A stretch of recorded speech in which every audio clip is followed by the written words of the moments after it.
සෑම දිනකම මට ලස්සන ජීවිතයක් හමු වෙනවා.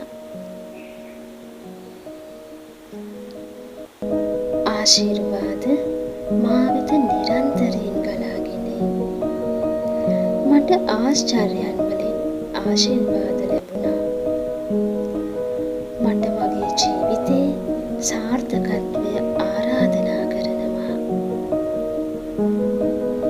මම අවධානයෙන් ඉන්නේ. මම හැම විටම මගේ උපරිමය කරනවා. මම පටන් ගත්ත දේ හැමදාම ඉවර කරනවා. මම අවධානය යොමු කරන්නේ ගැටලු කෙරෙහි නොව විසඳුම් කෙරෙහි. මා වටා ඇති සුන්දරත්වය මට විවෘතයි. විශ්වය සෑම විටම මට සහාය දෙයි.